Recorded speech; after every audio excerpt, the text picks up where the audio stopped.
Hashtag ask doctor John Watson type చేసి మీ questions అడగండి, తప్పకుండా రిప్లై చేస్తాను. Paramasivam 124 sir, how fragile are grafts after hair transplant? Hair transplantation జరిగిన తర్వాత ఈ గ్రాఫ్ట్స్ అనేటువంటి ఎంత వీక్గా ఉంటాయి అంటే ఏంటి, వాటి పరిస్థితి ఏంటి అంటే, హెయిర్ ట్రాన్స్ప్లాంటేషన్ జరిగిన తర్వాత గ్రాఫ్ట్స్ అనేటువంటి చాలా ఫ్రెజైల్గా ఉంటాయి. ఫస్ట్ 2 to 3 days అనేటువంటిది చాలా చాలా ఇంపార్టెంట్. ఎందుకంటే ఈ 2 to 3 days పీరియడ్లోనే ఈ గ్రాఫ్ట్స్ అనేటువంటి మీ స్కాల్ప్తో కనెక్షన్ ఎస్టాబ్లిష్ చేస్తాయి.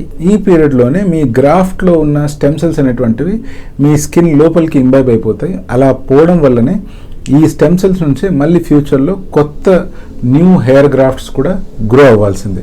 సో అందుకని ఈ ఇనీషియల్ 2 to 3 days లేదా 5 to 6 days వరకు ఉండే టైం ఏదైతే ఉందో ఇది చాలా చాలా క్రూషియల్.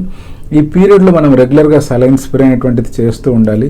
ఎటువంటి ఇన్ఫెక్షన్స్ రాకుండా చూసుకోవాలి. పొరపాటున కూడా మనము ఆ ఏరియాలో దువ్వడం కానీ లేకపోతే చేత్తో రబ్ చేయడం కానీ గోకడం కానీ చేయకూడదు. ఎప్పుడైనా ఏదైనా డ్రైనెస్ కానీ లేకపోతే ఇంకేదైనా ఇష్యూ అనిపిస్తుందంటే ఇమీడియట్గా మీ హెయిర్ ట్రాన్స్ప్లాంటేషన్ జరిగిన సెంటర్కి రిపోర్ట్ చేసి ప్రాపర్ జాగ్రత్తలు తీసుకోవాల్సి ఉంటుంది. సో హెయిర్ గ్రాఫ్ట్స్ని పోస్ట్ ట్రాన్స్ప్లాంట్ అంటే సర్జరీ జరిగిన తర్వాత ఈ పీరియడ్లో కాపాడడం చాలా అవసరం. సపోజ్ దురదృష్టవశాత్తు లేదా పొరపాటున కనుక మీకు ఏదైనా ఇంజురీ జరిగి తల కొట్టుకోనో లేకపోతే మీరే నిద్రలో చేత్తో అనుకోనో లేకపోతే ఇంకే కారణాల వల్లైనా కూడా అక్కడ గ్రాఫ్ట్స్ అనేటువంటి ఊడిపోయినాయి అనుకోండి, ఇమీడియట్గా మీ హెయిర్ ట్రాన్స్ప్లాంటేషన్ టీమ్కి ఇది తెలియజేయండి.